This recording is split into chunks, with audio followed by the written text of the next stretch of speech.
بما في ذلك المنظمات الصحية. The question in English briefly from الشرق الأوسط فتح was asking about the financial measures that have been taken by the G20. I briefed the journalist about the measures that have just been announced as part of the action plan, whether it is the IMF full package of liquidity that is made available and extended to poor countries and emerging economies, the debt suspension, which is significant and will provide north of 20 billion of liquidity, immediate liquidity to poor countries and emerging economies, particularly poor countries, to use that money for their health system and support their people facing COVID-19. The third is the World Bank Group, north of 200 billion, in addition to the other multilateral funding institutions, north of $200 billion of liquidity that will be made available to emerging markets and poor countries. And fourth, as I said, the action plan is a living document that we are going to monitor its impact, monitor the impact of COVID-19 and update it as we go. And if we need to meet again as ministers and central bank governors, we will. We are committed, as mandated by the leaders of the G20, to ensure that we put together all necessary actions to deal with COVID-19. Thank you, Minister. The second question comes from the National, from Sarmad Khan. What is your projection for non-oil GDP in the region, given the global slowdown? Do you agree with the IMF's estimate with non-oil GDP contracting 4% in Saudi Arabia alone? Thank you very much. I believe the G20 presidency is ensuring that the world faces this COVID-19 pandemic with all tools that are available, including the stability of the energy market.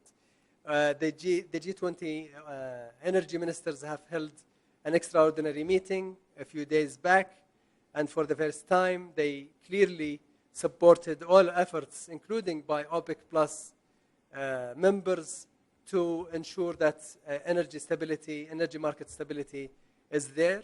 I think the agreement by oil producers, OPEC and OPEC plus other countries, other producing countries who joined the effort to curb the production to bring more stability to the energy market is welcomed and have been welcomed by the energy ministers of the G20 countries. We believe, as a result of that, the GDP, the oil GDP of the region, including Saudi Arabia, will be significantly reduced.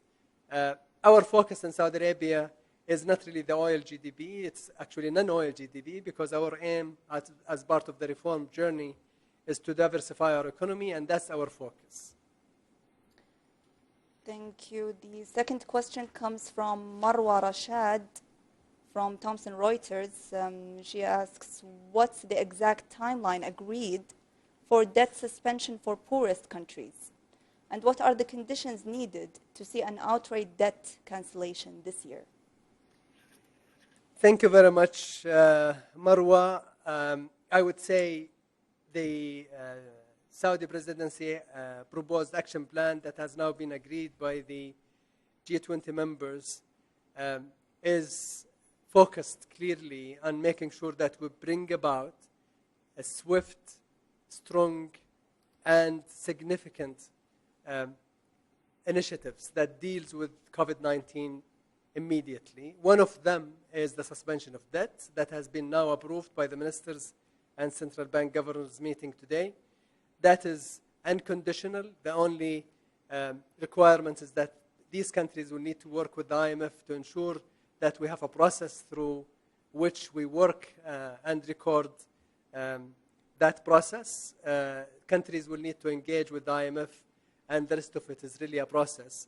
It is to be implemented immediately, and it is going to last for a year.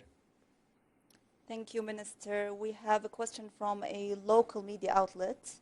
سؤال من جريدة الرياض حازم بن حسين. السؤال هو: هل هنالك إجراءات حمائية ستطلقونها خلال الأيام القادمة بسبب الانكماش الاقتصادي الذي يمر به العالم بسبب فيروس كورونا؟ وما هي تقييمكم للوضع الاقتصادي في ظل دعم الدولة؟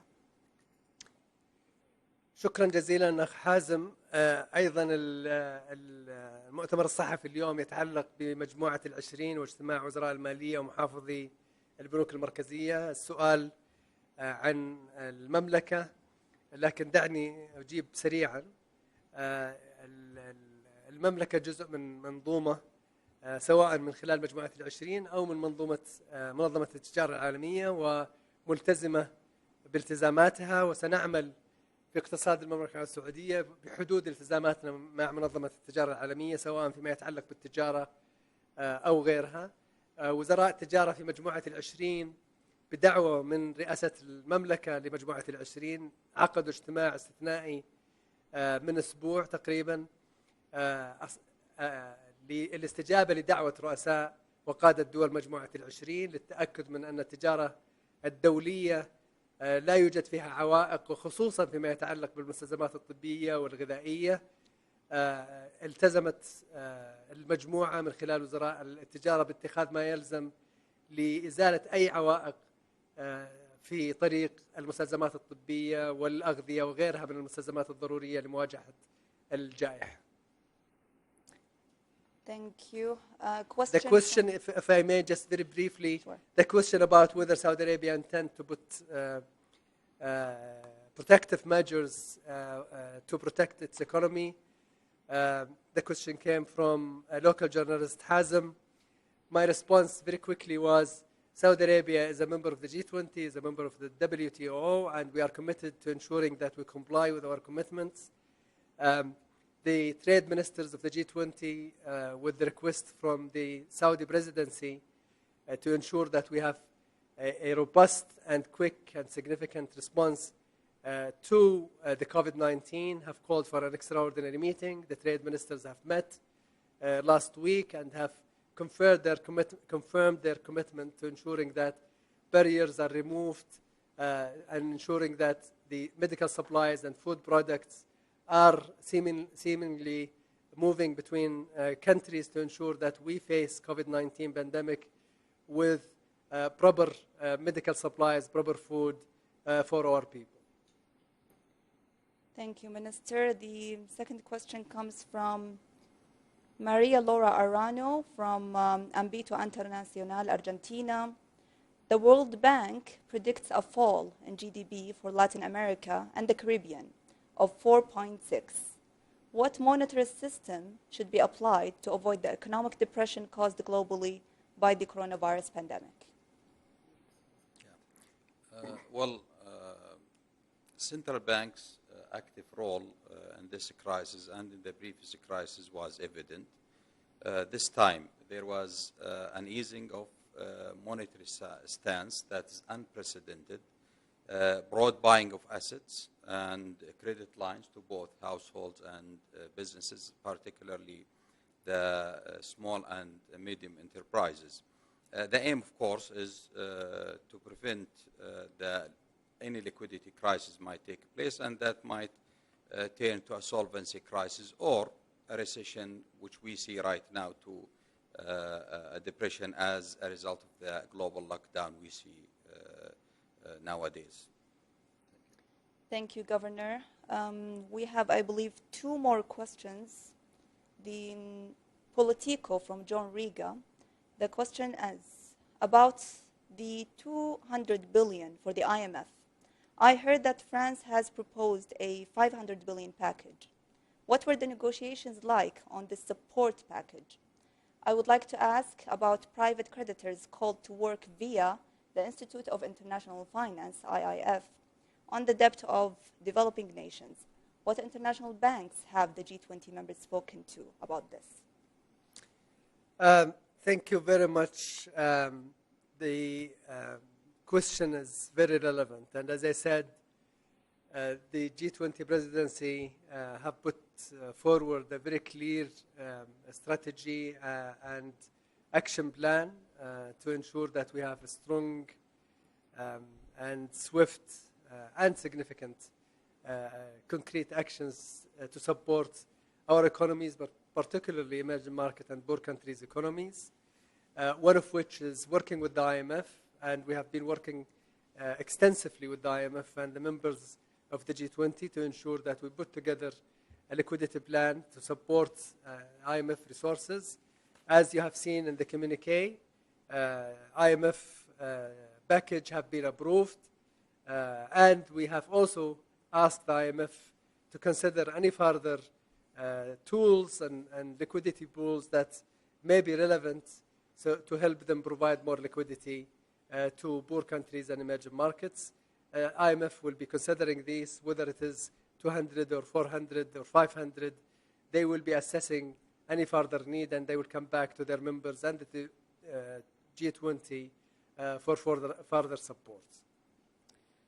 Thank you. The last question. If I may, just on the private creditor, because this is important, we also invited and encouraged private creditors of the poor countries particularly to also provide the same support that we have committed to provide in the ministers and governors meeting earlier today. Obviously, this is on a voluntary basis. Private asset holders will need to take that decision themselves, but we encourage them to consider it in support of these countries and in the support of the people of these countries. Thank you very much. One more question for the press briefing from Hayek from Argos Media. Have the G20 ministers considered the negative impact of low oil prices on the oil exporters' economy? And are there any special steps considered to address this? Oil-producing countries vary, obviously. Some, like Saudi Arabia, who faces this COVID-19 and the significant drop in oil revenue from a point of strength. We have been going through significant reforms over the last few years, and we have sufficient buffers to deal with the low oil prices. But we are not happy with oil prices. So is other oil producers. But we need to make sure that the energy market is balanced, as we have been doing for decades in Saudi Arabia. As I said earlier, the G20 members have accepted the invitation of the G20 presidency and held energy ministers meeting, extraordinary meeting last week, in which they have actually supported the agreement that was reached by the OPEC and OPEC Plus and called for action to ensure that market stability is maintained. Thank you, Minister. I believe there is one more question. We can accommodate one more question. Stephanie Soong Johnson from Tax Notes Today International. Given the pandemic, where does the G20 currently stand on the timeline for the OECD ongoing project to find multilateral agreement on a solution to address the tax challenges of digitalization of the economy? How optimistic are you that countries will be able to agree on the solution by the end of this year, despite the health crisis? Thank you very much. We have been working with the OECD and members of the G20 and other stakeholders on a constant basis. Obviously, during the beginning of the COVID-19 pandemic, we appreciate and understand that all efforts from politicians and technicians in the various countries are focused on dealing with the immediate crisis management. That said, we have not stopped. We are continuing to work with OECD to ensure that we advance the digital economy taxation file. I believe it is actually more relevant today than before as countries start to recover from the crisis and start to think about means to ensure that they repay their debts, that they manage their debt to GDP and think about fiscal levers they have. So fixing this is actually essential, and we will be working with OECD and the G20 members and other stakeholders to ensure that we push forward a solution that is accepted by the members. Thank you, Minister, and thank you for everyone for joining us today from around the world. Minister الجدعان will now conclude the press briefing with some short remarks. Minister, if you would, please. Thank you very much for joining us in this press conference. I hope you find the update informative. On behalf of my colleagues, the G20 ministers and governors, I wanted to reassure you and the international community of our commitment to overcome this pandemic together and of our resolve to return to a strong, sustainable, balanced, and inclusive growth through unprecedented and comprehensive coordinated action. We will continue to spare no efforts and stand ready to take whatever further action may be required. I very much look forward to meeting and seeing you all in the next G20 ministers and central bank governors meeting. In the meantime, please stay healthy and safe for your family, friends, and loved ones. Thank you very much. Thank you very much. شكرا جزيلا لحسن استماعكم ومشاركتكم مع